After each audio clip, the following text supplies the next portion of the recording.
सनातन धर्म संस्कृति में गाय का विशेष महत्व है। पौराणिक कथाओं के अनुसार देवताओं और असुरों के बीच हुए समुद्र मंथन से निकले 14 रत्नों में से एक कामधेनु गाय भी थी। कहते हैं कि कामधेनु गाय में कई देवी देवताओं का निवास स्थान है, इसलिए भारत में गाय पूजनीय है।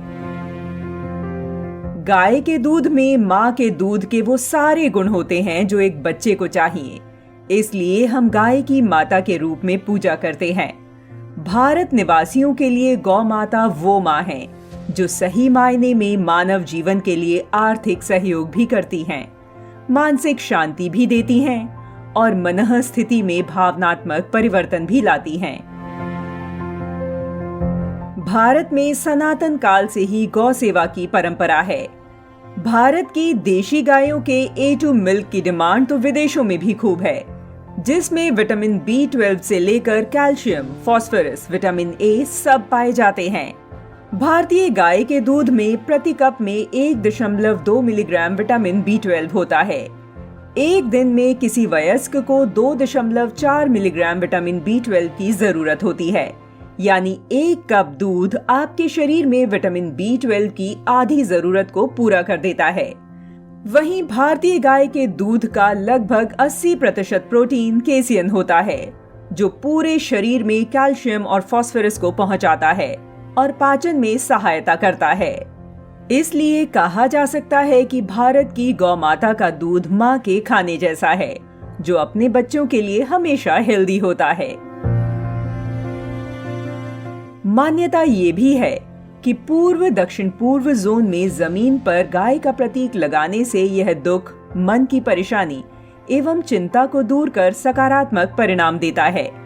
वैज्ञानिक शोधों से पता चलता है कि गाय की सेवा करने और उसके पास समय बिताने से मानसिक शांति तो मिलती ही है, साथ ही कई प्रकार की गंभीर बीमारियों से छुटकारा पाने में भी यह मददगार साबित होता है।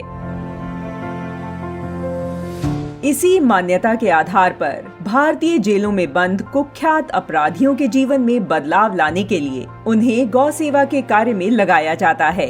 हाल ही के दिनों में बहुत से कैदियों ने जेल में गौ सेवा के बाद अपने अंदर सकारात्मक बदलाव की बात को स्वीकार भी किया है।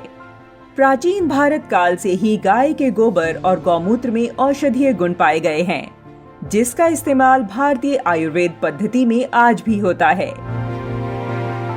भारतीय धरोहर गौ माता के इन्हीं औषधीय, वैज्ञानिक और मनोवैज्ञानिक कारणों की वजह से अब विदेशों में भी वहां के डॉक्टर, वैज्ञानिक भारतीय गाय की गुणकारी शक्तियों का लोहा मानने लगे हैं। यूरोप, लंदन, अमेरिका, ऑस्ट्रेलिया सभी देशों में भारतीय देशी गायों के जरिए मानसिक तौर पर बीमार लोगों का इलाज किया जा रहा है। इस इलाज की प्रक्रिया को वहां काउ थेरेपी का नाम दिया गया है। ऑस्ट्रेलिया के नॉर्थ क्वींसलैंड में तो काउ कडलिंग सेंटर भी बनाया गया है, जहां कई ऐसे लोग इलाज कराने पहुंच रहे हैं जो या तो मानसिक रूप से बीमार हैं या फिर मानसिक शांति की तलाश में हैं। इसके अतिरिक्त भारतीय नस्ल की गायों के माध्यम से कई गंभीर बीमारियों जैसे पर्सनालिटी डिसऑर्डर, घबराहट, डिप्रेशन और ऑटिज्म से पीड़ित मरीजों का भी इलाज किया जा रहा है। कुछ रिसर्च में पाया गया है कि गायों को गले लगाने, उनके पास बैठने से लोगों के शरीर में ऑक्सीटोसिन निकलता है, जो शरीर में सकारात्मक ऊर्जा का संचार करता है। शरीर में इसके रिसाव से एक गुड फीलिंग आती है, व्यक्ति अच्छा महसूस करता है। ये हार्मोन तब सिक्रीट होता है जब आप किसी सुखद संपर्क में आते हैं। ऑक्सीटोसिन से मन में संतुष्टि का भाव आता है। यही वजह है कि अकेलेपन और डिप्रेशन जैसी बीमारियों से जूझ रहे ऑस्ट्रेलिया, यूरोप, अमेरिका, ब्रिटेन जैसे देश में लोग आजकल गौ सेवा के माध्यम से मानसिक बीमारियों से निजात पा रहे हैं। भारत में गौ सेवा एक पौराणिक परंपरा है, जिसकी शुरुआत कामधेनु से ही शुरू हो गई थी, लेकिन अब भारत की सदियों पुरानी गौ सेवा परंपरा वैश्विक संस्कृति और परंपरा बनती जा रही है।